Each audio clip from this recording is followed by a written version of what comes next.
gusto kasi ako malaman tungkol sa sarili ko. Tungkol sa pagkatao ko. What are you talking about? Nung pinanganak po ba ako, nandun po ba kayo? Of course. I remember that very day vividly, as if it only happened yesterday. Tuwan-tuwa pa kami noon. Dahil nanganak na nga ang mami mo, lalong-lalo na si Cesar.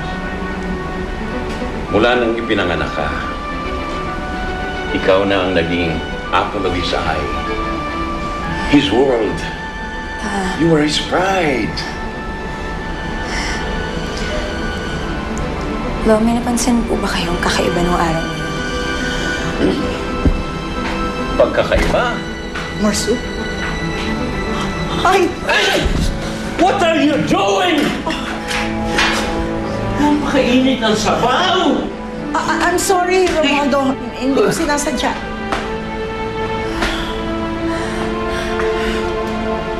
Ella. What the hell were you doing? Gusto mo talaga malaman ng lola mo na hindi ka tunay na Alcantara. I just want to know the truth. The truth? I'll tell you the truth. You know who you are? You are nothing. That's what you are. Anak ka lang ng isang adik. Ano nga ba pangalan ni Mama? Lydia. Lydia Di Makoykoy. Nakatira siya sa isang squatters area. That's it. That's her name. And you know how much you were worth? 30,000 pesos. That's how much I bought you. And if you don't believe me, tanungin mo siya.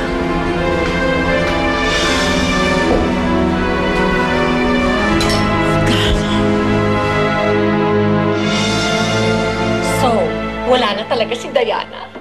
Wala na talaga siya, as in wala na. Tingnan mo, wala pa akong ginawa niya para patalsikin siya sa legacy. I love it!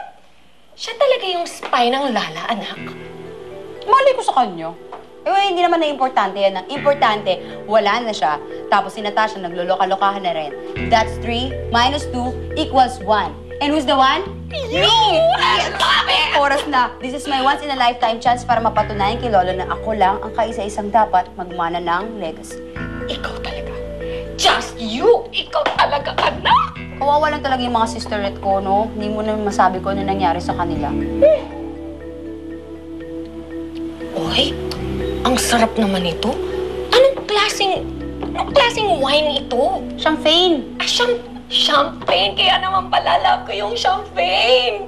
Cheers! Cheers to you, anak. Nagtagumpay din ang plano. Wala na si Diana sa legacy. Good. That's fantastic. Here. This basic is for a job well done. Your bonus. Thank you, Inigo. Oh, you're welcome. Finally, things are falling into place.